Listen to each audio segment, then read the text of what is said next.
Voilà.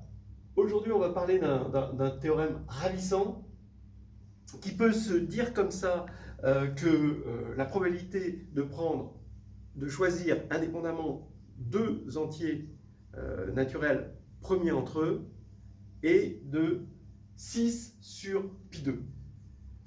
Alors évidemment, il y a une petite arnaque, il y a un effet d'annonce là-dedans.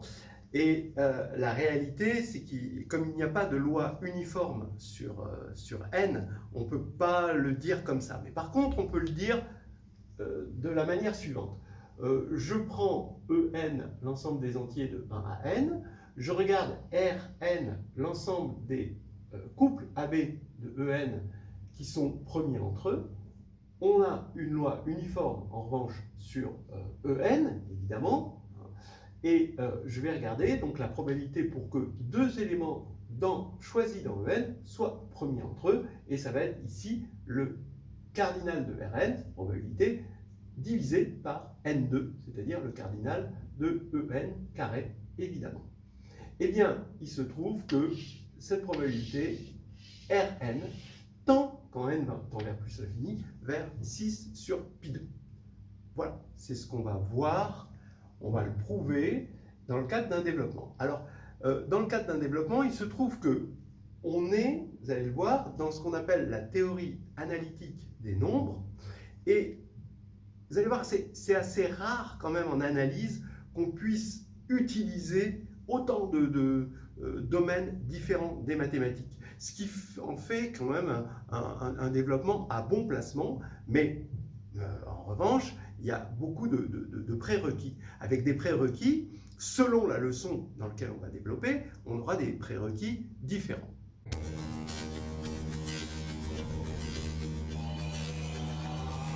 Alors regardons un peu les prérequis maintenant. Il y a des prérequis de type combinatoire, formule du crible, fonction de Möbius. Il y a des prérequis aussi de type série, intégrale et série de Fourier.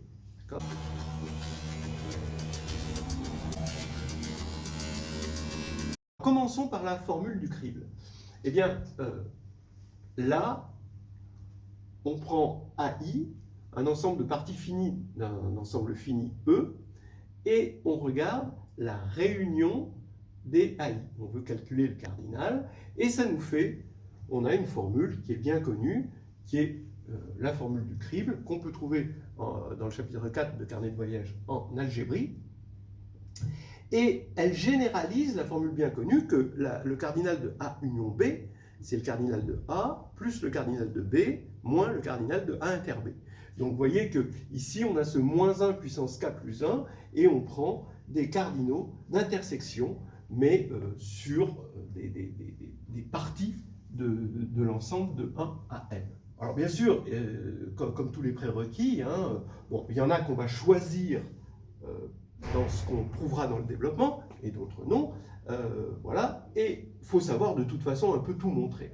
Donc cette égalité, c'est typique des égalités qui se font très très bien, de façon très pratique, avec ce qu'on appelle les fonctions caractéristiques. Quand on a une partie de E, on a une fonction qui va de E dans l'ensemble 0, 1, qui a x donne 0 si x n'appartient pas à A, et 1 s'il appartient à A. Voilà.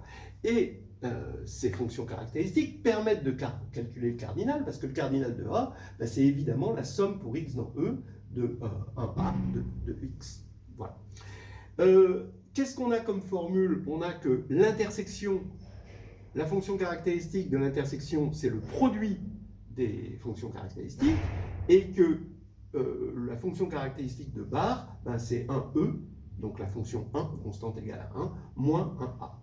Avec ça, ça devient facile, parce qu'on va prendre le bar de ça, et on va tomber sur l'intersection. Le bar, c'est le complémentaire. Et on va tomber sur l'intersection, on va utiliser ça. On va avoir des produits de 1e moins 1ai. On développe ce produit, on obtient ça, et ensuite on refait bar pour retomber sur l'objet initial. Voilà. Ce qui fait qu'on n'a pas le terme en k égale 0, c'est au moment où on a repris le complémentaire, puisqu'on avait pris le complémentaire au départ. Donc ça, vous pouvez le voir dans le carnet de voyage en algébrie, chapitre 4. Ensuite, on a la fonction de Möbius, très très pratique. La fonction de Möbius, c'est une fonction qui va de n étoiles dans l'ensemble 1, 0, moins 1, d'accord, et qui est définie comme ceci. Donc on va prendre un élément de n étoiles. Mu de n, si n égale 1, ça fait 1. Si n est un produit de nombres premiers 2 à 2 distincts et qu'il y a k nombres premiers, ça fait moins 1 puissance k. Et si n possède des multiplicités dans son développement, alors c'est 0. Alors elle intervient souvent dans ce qu'on appelle les formules d'inversion. Voilà. Elle va être liée, si vous voulez, au fait qu'on n'est pas tombé sur pi2 sur 6, mais 6 sur pi2. Et heureusement, parce que c'est une probabilité. Donc on a été un peu embêté avec pi2 sur 6. Voilà. Alors, quelle est sa propriété principale? Donc par exemple, mu de 1, ça fait 1, mu de 2, ça fait moins 1, mu de 3, ça fait moins 1, mu de 4, ça fait 0 parce qu'on a une multiplicité, mu de 5, ça fait moins 1, mu de 6, 6 c'est 2 fois 3, donc il n'y a pas de multiplicité, donc là on est là-dedans, et ça fait 1, etc. Vous pouvez calculer mu de 7, mu de 8, mu de 9, là. Bon.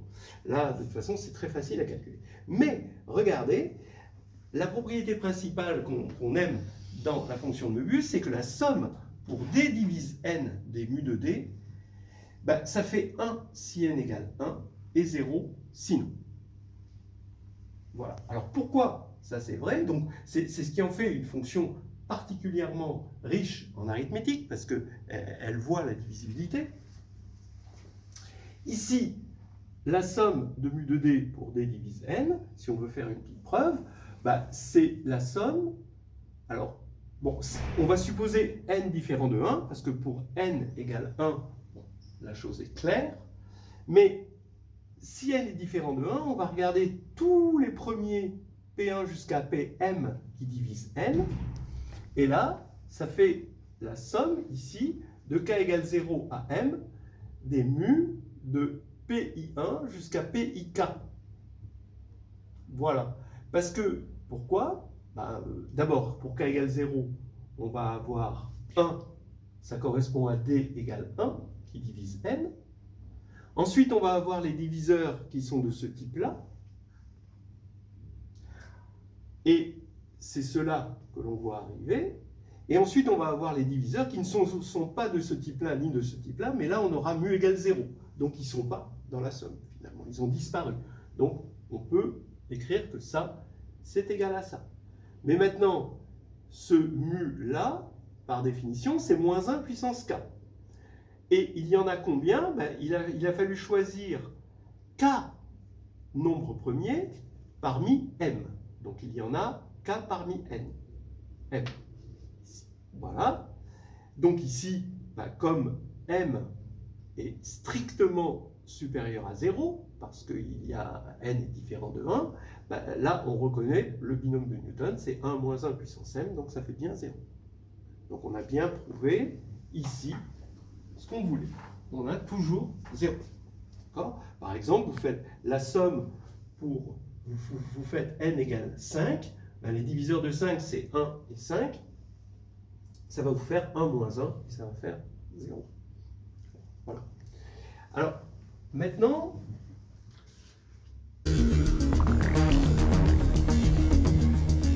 les autres. Alors, là maintenant, c'est la partie analytique. D'abord, quelque chose de bien connu, que la somme, ça c'est la série harmonique, des 1 sur k, k égale 1 à n, c'est un grand taux de log de n.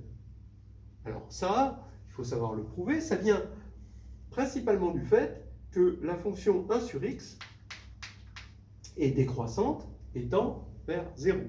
Ce qui va faire que quand je vais prendre k ici, là ici, k moins 1, là k plus 1, ici, comme surface, je vais avoir 1 sur k, là. Ici, ça va être inférieur à cette surface-là, qui est égale à log de k moins log de k moins 1. Et cette surface-là, qui est égale à celle-là, donc égale à 1 sur k, elle est aussi supérieure à celle que j'ai ici, que vous voyez là, et qui, elle, est égale à log de k plus 1 moins log de k. Donc maintenant, quand je vais faire la somme pour k égale 1 à n, ici, je vais avoir des disparitions terme à terme, et je vais avoir au final que cette somme, si je divise par log de n, eh bien, je vais avoir quelque chose de borné. D'accord ? Ça va être assez clair. Donc ça, à savoir montrer si le jury le demande. Maintenant ici, la dernière chose, eh bien, c'est dont on va se servir, quatrièmement, c'est que la somme de k égale 1 à n de 1 sur k2 s'attend vers pi2 sur 6. En fait, on a la fonction zeta de 2, ça c'est zeta, la limite c'est zeta de 2, si on remplace 2 par s, ce sera zeta de s, et ça se fait très très bien dans le cadre des séries de Fourier, mais pas que, il y a aussi avec des intégrales généralisées, donc il peut y avoir aussi un placement dans pas mal de leçons de ceci. Donc voilà, déjà, quand on voit déjà juste les préliminaires, c'est mieux que des préliminaires, là c'est carrément un kit de fête, là on sent qu'on est dans de l'analyse qui étend ses tentacules vers l'algèbre, la combinatoire, les séries de Fourier, les fonctions trigonométriques, etc. Donc c'est vraiment quelque chose de sympathique, et pour montrer un théorème assez étonnant, que cette probabilité de faire un tirage d'éléments premiers entre eux et fait intervenir la fonction de zeta. Donc en même temps, on voit comment la fonction de zeta apparaît naturellement, on va voir comment elle apparaît naturellement en arithmétique. La première chose à faire, c'est à regarder tout simplement l'ensemble que je vais appeler AMN, des petits a dans EN, là, ici, tel que M divise A. Donc ça, c'est tout simple. Hein. Et je vais regarder les couples d'éléments de AMN. Voilà. Et j'appelle ça BMN. Voilà. Bon, là, dans la stratégie, la première chose à montrer, on va voir très rapidement que le cardinal de BMN, c'est la partie entière, d'accord, cette partie entière, au carré de n sur m. Bon, ça c'est pas difficile. Là, la formule du crible, vous voyez qu'elle va rentrer en scène, parce qu'on va appeler grand Pn calligraphique l'ensemble des nombres premiers de 1 à n, d'accord, les nombres premiers qui sont là-dedans, voilà. Et j'affirme que le cardinal de la réunion des BPN, quand P parcourt Pn, eh bien, c'est égal à n2 moins la somme de d égale 1 à n de mu de d, partie entière de n sur d carré. Voilà. Alors ça, on montrera ça. Ensuite, on va basculer maintenant vraiment sur Rn, c'est-à-dire qu'on va montrer, grâce à B, que Rn, c'est 1 sur n2 à cause du 1 sur n2 là, fois la somme de d égale 1 à n, toujours n, de mu de d, n sur d carré. Voilà. Là maintenant, il n'y a plus qu'à faire tendre n vers l'infini, mais pour l'instant, on a encore des objets, cette espèce de crochet disgracieux, hein, un petit peu comme qui sont vilains, et qu'on n'a pas envie de manipuler, donc on veut les enlever. Donc on les enlève, et on tombe sur une suite, une série, mu de d sur d2. D'accord ? Qui convergent absolument, hein, parce que mu de d est inférieur à 1 en valeur absolue. Et 1 sur d2, ça converge. Eh bien, il se trouve qu'on va montrer que R'N moins Rn, quand on fait la différence des deux, ça tend vers 0. Et comme R'N converge, bah, pour avoir la limite de Rn, il suffit d'avoir la limite de R'N. Et ça, R'N, ça va être un peu plus facile à calculer parce qu'il n'y a pas ça. Alors vous voyez que quand on enlève ça, eh bien, on a N2 sur D2, et le N2 se simplifie ici, ce qui nous donne ça. Et ensuite, bah, il n'y a plus qu'à regarder la limite de R'N. Voilà, et on va trouver, grâce aux propriétés de la fonction de Möbius, 6 sur pi2. Alors, maintenant, allons-y pour la preuve. On rentre vraiment dans la preuve. Alors, d'abord, bon, ça c'est facile. Donc, BNN, c'est l'ensemble des couples de AMN. Et maintenant, le cardinal de AMN, ben, j'affirme que c'est la partie entière de n sur m, hein, parce que c'est quoi les multiples de m? On regarde les multiples de m dans En, ben, vous allez avoir m, en voilà 1, ensuite vous allez avoir 2m, ça vous en fait 2, et vous allez jusqu'à km, jusqu'à, et il ne faut pas dépasser n. Donc k est inférieur à n sur m, mais inférieur à la partie entière, parce que k est un entier. Donc ça, c'est ça, et donc on a directement cette formule. Donc ça, c'est pas difficile. Maintenant, petit b. Je vais prendre la réunion des BPN, ici, pour P parcourant l'ensemble des nombres premiers de 1 à n. Alors là, bah, directement, j'applique la formule du crible, et la formule du crible va me donner somme de k égale 1 à m, de moins 1 puissance k plus 1. J'applique juste la formule du crible, hein, de somme de tous les KU. Sur tous les KUplets, on prend le cardinal de l'intersection des BP sur ces KUplets. Voilà. Maintenant, ça y est, l'arithmétique rentre en scène. Le fait d'être divisible par P, pour un ensemble de nombres premiers distincts, revient à être divisible par le produit de ces P. D'accord? C'est le but du PPCM. Hein, c'est pour ça qu'on a introduit le PPCM. Donc, ici, on va avoir somme de k égale 1 à m, de moins 1 puissance k plus 1, et cette somme ici, ça va devenir le B indice, le produit des PI. Alors ici, j'ai oublié virgule n, hein, ici, mais ce produit, d'après petit a, ça va être le cardinal de ce... Maintenant, le cardinal ici obtenu, ça va être donc la partie entière de n sur le produit de ces p au carré. Voilà. Donc on a déjà une formule. Elle n'est pas encore très très jolie, mais elle va le devenir. Donc maintenant, j'affirme que ça, c'est égal à n2 moins somme de d égale 1 à n de mu de d, partie entière de n sur d au carré. Alors pourquoi? Eh bien, regardons, on va juste regarder. Pour d égale 1, on a mu de 1, donc ça fait 1. Ici, on a n2, donc ça fait n2 ici. n2 moins n2, ça fait 0. Ben, ça tombe bien parce qu'on n'avait pas de terme en 1 ici. Parce qu'on démarrait par k égale 1 et non pas k égale 0. C'est ça un truc dans la formule du crible. Il y a eu disparition d'un terme en 0. Donc déjà, c'est bon. Maintenant, si d, ici, qui va de 1 à n, n'a pas de multiplicité dans sa décomposition en nombres premiers, forcément, ces nombres premiers, ils vont être de 1 à n. Donc on est bien dans ces PI-là. Eh bien, là, qu'est-ce qu'on va avoir? Ben, on va avoir mu de d égale moins 1 puissance k. Avec le moins devant, ça fait moins 1 puissance k plus 1. Et ici, on a la partie entière de n sur ça, donc au carré.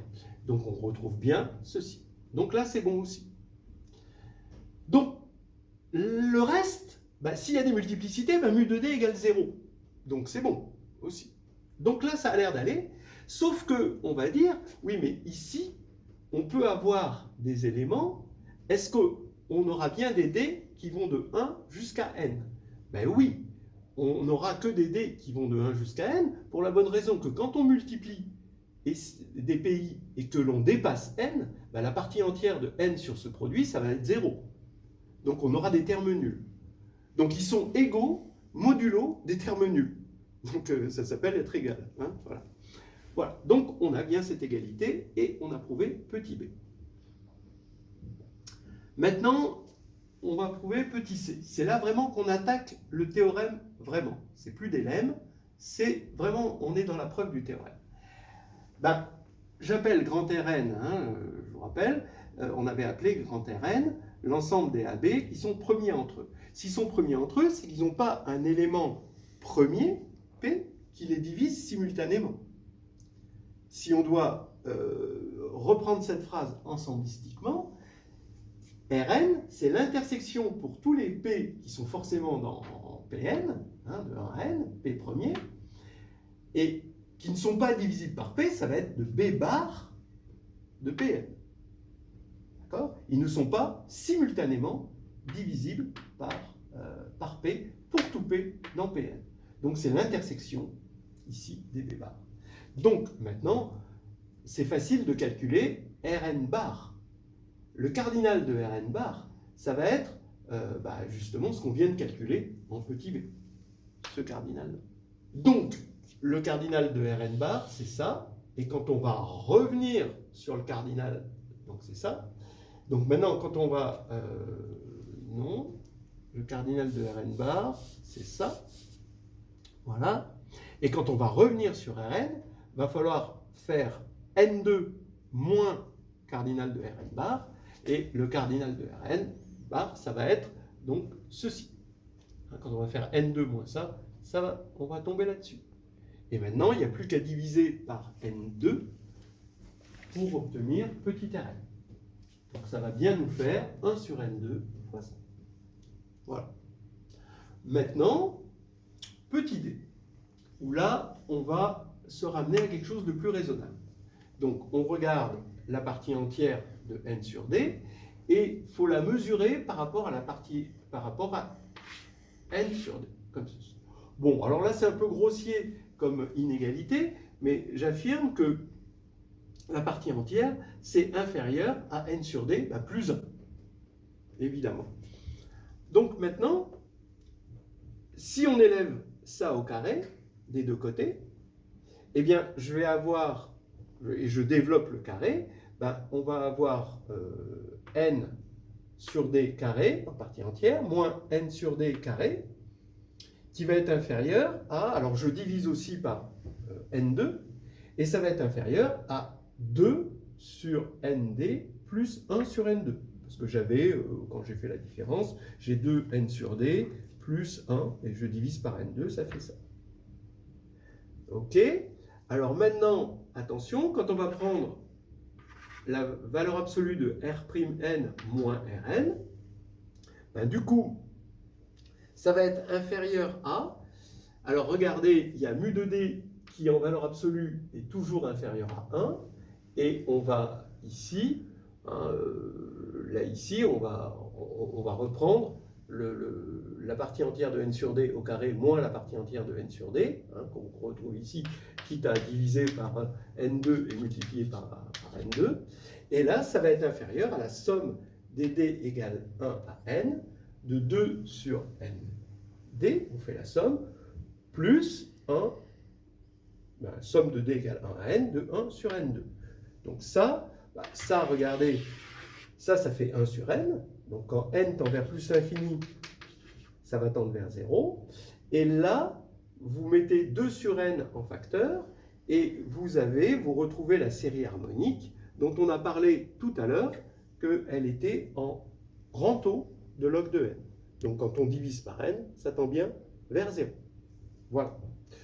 Donc maintenant, moralité, il suffit de montrer en petit e que R'N tend vers 6 sur pi2.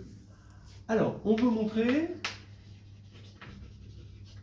que, alors on a dit la somme des mu de d égale 1 à n sur d2, fois la somme, on va dire, de m égale 1 à n, de 1 sur m2, ça tend vers 1. Il suffit de montrer ceci maintenant. D'accord? Comme ça tend vers pi2 sur 6. Eh bien, et ça, c'est notre R'N. Ça tendra ici vers 6 sur. Et maintenant, on développe. Et on va avoir une série double. D'accord? Alors là, il faut se rappeler un petit peu des choses. Les problèmes dans les séries doubles, c'est est-ce qu'on peut sommer comme on veut les séries doubles? Alors là, il y a une réponse, c'est oui, si c'est absolument convergent. Et là, ben, ça c'est absolument convergent, là c'est absolument convergent. Si ça se trouve, il suffit qu'une seule des deux soit absolument convergente, mais bon, de toute façon, les deux sont absolument convergentes, donc on est dans un cadre assez confortable. Donc on peut faire un petit peu ce qu'on veut, et ici on a des m dans n étoiles, les deux croient n étoiles. Hein. Voilà. Alors maintenant, ce que j'affirme, c'est qu'on a une bijection de n étoiles croix n étoiles dans l'ensemble, que je ne vais pas nommer, des éléments A, on va dire CD, de n étoiles croix n étoiles, tels que C divise D. Quelle est cette chose-là? Ben, on va prendre AB et on va lui associer A fois et AB. Alors là, c'est bien défini, puisque lui divise lui. Et quand on veut récupérer lui de là, il suffit de faire on prend le A ici. Alors, là, on est dans n étoile carré, hein, bien sûr. Donc on divise par A et on retrouve AB. Donc on a bien une bijection. D'accord? Ici. Bon. Là maintenant, ce qu'on va faire, c'est on va écrire somme de mu de D sur dm carré, toujours avec dm. Donc je vais utiliser ma bijection, et ici je vais dire que c'est la somme pour d et n dans cet ensemble, c'est-à-dire d et n avec d divise n. Donc on est dans cet ensemble de mu de d sur n2. Ce qui va nous donner ici la somme de n, ici plus grand que 1, de 1 sur n2 fois la somme de mu de d avec d divise n. Mais ça, on a vu que ça faisait 1 si n est égal à 1 et 0 si non. Donc il va y avoir que le terme n égale 1. Donc ça vient faire 1 sur 1 carré. Et on tombe sur 1. Voilà. Ça y est, c'est terminé.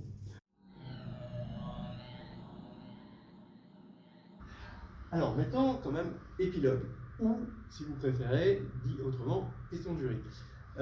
Le jury peut être passionné quand même par ça, et peut avoir c'est emporté par, et vous avec, dans les questions. Alors, quelles sont les questions possibles là-dessus, en tout cas celles que je poserais si j'étais jury là, c'est, à votre avis, qu'est-ce qui va se passer si au lieu de prendre deux éléments, premier entre eux, vous prenez m éléments globalement premiers entre eux?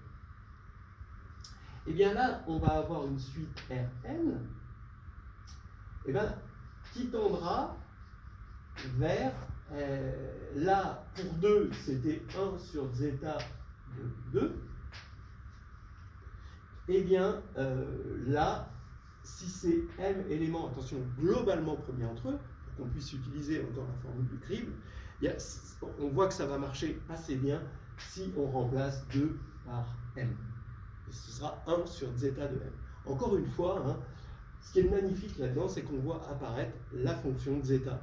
Et bon, ça c'est fait dans le carnet de voyage en analyse temps. Comment on peut calculer zeta de m?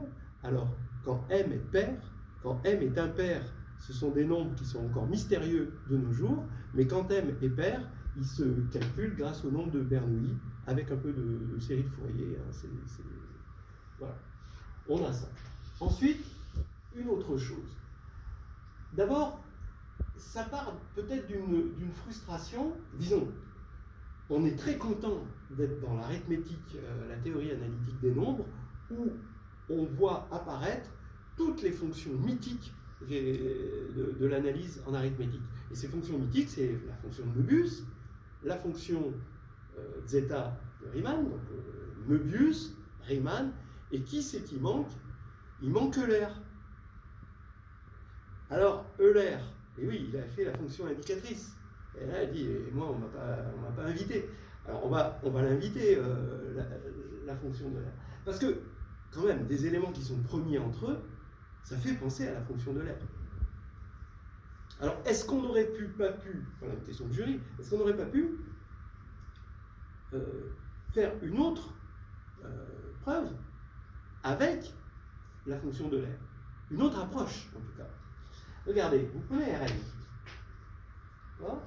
Et c'est les éléments de AB dans En qui sont premiers entre eux. Eh bien, qu'est-ce qui se passe? Vous pouvez décomposer ça en soit A est inférieur à B, soit B est strictement inférieur à A, soit A égale B. Si A est inférieur à B, eh bien, vous allez fixer B de 1 à N, et vous allez regarder les nombres premiers avec B, et ça, il y en a phi de B. Là, c'est pareil. Donc, c'est idem. Les rôles. Et A égale B. Ah oui, mais A égale B, ils sont premiers entre eux. Il n'y a que 1. Donc, moralité, petit Rn, qui était égal au cardinal de Rn sur N2, est égal à 1 sur N2, somme de phi. Alors, je vais l'appeler D. D égale 1 à N. 2 fois. Attention, j'ai oublié plus 1. Il ne faut pas oublier celui-ci. Voilà. Qu'est-ce qu'on vient de montrer? Et qu'est-ce que le jury peut vous amener à montrer? Ben, c'est que maintenant, la somme de phi de D, D égale 1 à N sur N2, maintenant, à cause du 2 ici, le 1 sur le 1 ici, qu'est-ce qui devient le 1? Ah oui, là j'ai oublié le 1 sur N2. Voilà. Eh bien, ça tend vers 3 sur pi 2. Parce que j'ai divisé par 2. Le 6 sur pi 2. Voilà. Donc vers 3 sur pi 2. Ou en gros, dit autrement, si vous faites la moyenne des phi d, parce que phi est une fonction très capricieuse, hein, elle varie comme ça, hein, parce qu'elle dépend des nombres premiers, qui sont de la distribution des nombres premiers, c'est très capricieux. Mais si vous faites la moyenne des phi d, ça calme hein, généralement de prendre la moyenne, d'accord, vous faites diviser par n, et bien asymptotiquement, ça va être 3n sur pi 2. Voilà quelque chose d'assez joli qu'on obtient comme corollaire avec une approche alternative de l'histoire. Et maintenant, la fonction phi est avec nous et on peut avoir des liens entre phi et zeta. Maintenant, ça y est, phi rentre un petit peu dans cette petite fête. Et voilà, on va terminer, comme dans les banquets d'Astérix, sur cette jolie note où tout le monde se retrouve autour de sanglier.